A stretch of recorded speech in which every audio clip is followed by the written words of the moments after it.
인체의 기본적인 생명 현상을 강조한다.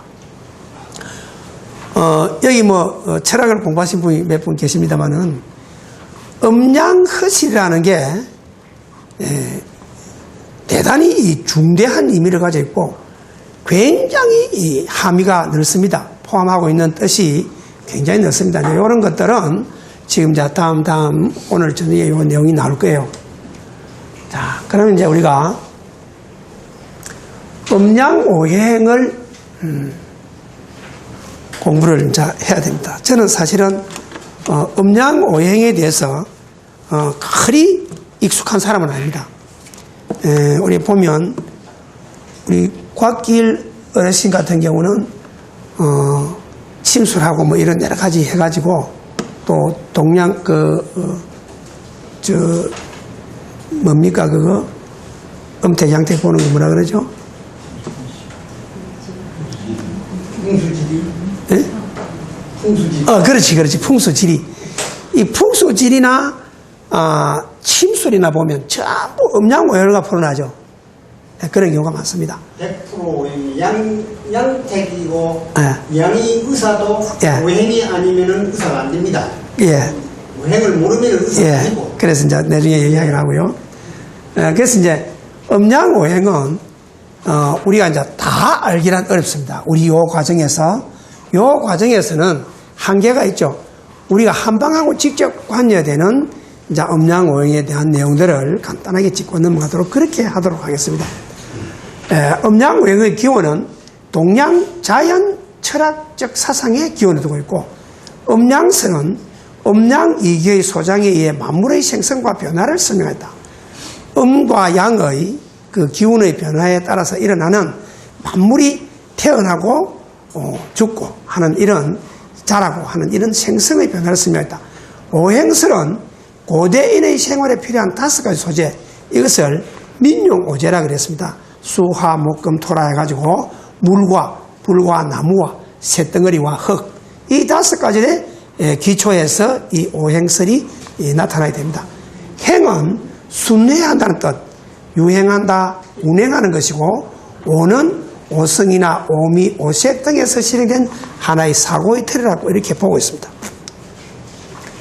음양오행을 알아야 하는 이유, 왜 그러면 우리가 한방에 대한 우리 약용식물학을 공부하면서 음양오행을 알아야 합니다. 음양오행설은 한방의 기초 이론이 중요한 부분이다. 물론 음양오행을 전혀 모른다고 해서 전혀 한방을 공부할 수 없는 것은 절대로 아닙니다. 그러나 이 학문이 발전되어 나오는 과정에 음양오행이 차지하고 있는 비율이 굉장히 또 높습니다. 그렇기 때문에 우리가 한의학이라 해서 한의학의 책마다 음양오행이 거기에 포진을 하고 있는 건 아니에요. 그러나 이거를 우리가 이해함으로써 원리를 이해하는 데는 절대적으로 필요한 부분이다.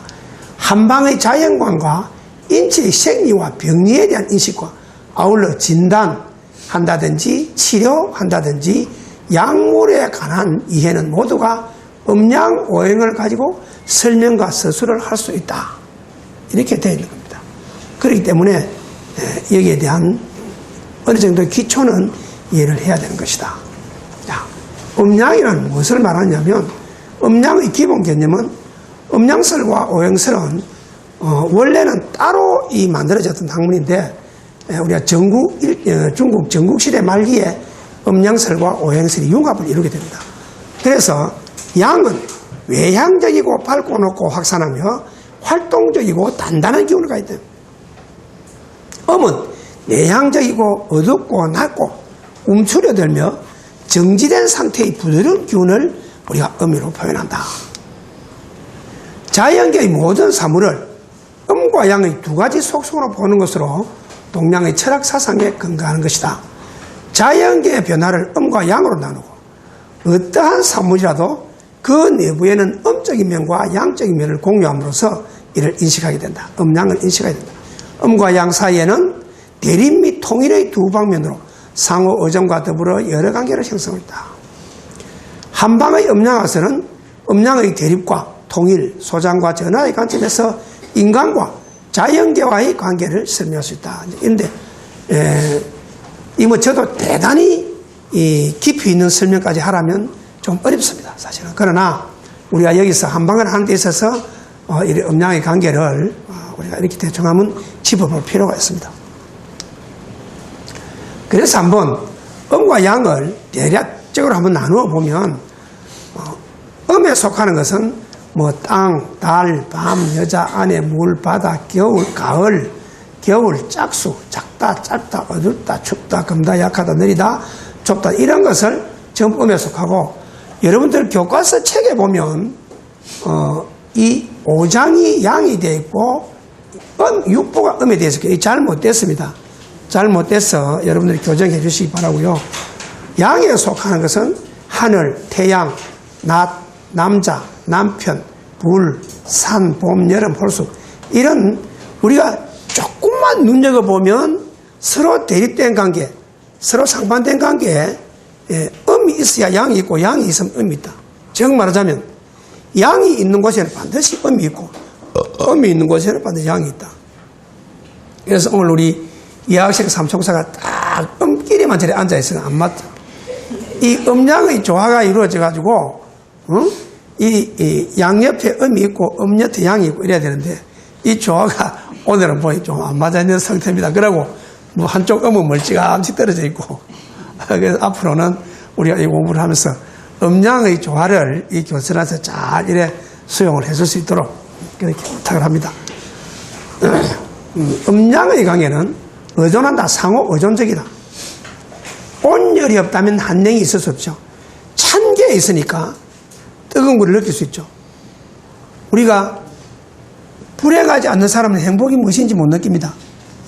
항상 자기가 가지고 있는 것은 행복해도 나는 왜 이래 불행할까 하고 만날 땅을 치고 가슴을 칩니다. 그런데 정말 불행을 겪어본 사람은 항상 그보다 더한 불행을 만나지 않으면 항상 행복하다고 생각합니다. 이것이 상호 의존적이고 대립적이다. 추위를 못 겪어보지 않은 사람이 어떻게 뜨거운 것을 느낄 수가 있느냐? 이 모릅니다. 그래서 이런 것이 우리가 음양의 관계를 아주 간단하게 설명할 수 있는데 음과 양은 서로 이존하고 상대적으로 대립하는 동시에 이존하죠. 자, 남자 여자가 교합을 하지 않으면 이세가 탄생이 안 되죠. 뭐 재질이 뽕리에서도 믿을 때는 어찌 생판지 그게 이제 같이 붙어야 되는 거예요. 그래서 이런 말이 있습니다.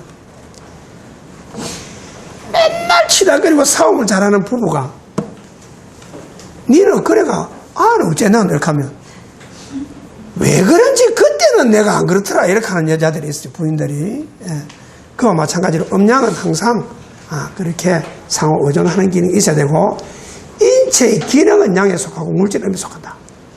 기능은 우리가 양에 속하고 물질은 뭐 음에 속한다. 대립, 의존이고 요거는요. 대립은 모든 음과 양이 서로 대립하는 관계로 한 조를 이룬다. 우리가 이렇게 보면 됐습니다. 빛이 밝은 쪽에 비치는 쪽을 우리 약이라고 표현합니다. 이 어두운 쪽. 항상 이렇게 속되어 있는 건 아니고 이 음양의 변화는 수시로 변합니다. 돌려놓으면 물건을 돌려면 이쪽이 양이 되고 이쪽이 음이 되는 것입니다. 그래서 대립하는 관계로 한 조를 이룬다. 인체의 체표와 기능은 양에 속하고 내장과 특질은 음에 속한다. 즉 기는 양에 속하고 혈은 음에 속한다. 그 다음에 정은 동은 양에 속하고 정은 음에 속한다. 모든 사물은 하나가 둘로 나뉘어 자체 안에서 또 다른 음과 양을 가진다. 이렇게 돼요. 소장한다. 나타났다가 흩어졌다가. 음과 양은 불변의 상태가 아니라 끊임없이 운동과 변화를 거듭한다. 음양의 상호 소장이 균형을 잃으면 질병이 발생한다. 그래서 아까 음양 허실이 중요하다 그랬죠. 음과 양의 조화가 안 맞든지 허실이 상태가 허하든지 실하든지 하는 증상의 균형이 깨지면 우리는 질병 상태로 갈 가능성이 많다. 전화한다. 사물은 발전 과정에서 일정한 단계에 이르면 그와 상반되는 방향으로 변하여 음은 양이 되고 양은 음이 되는 것이다.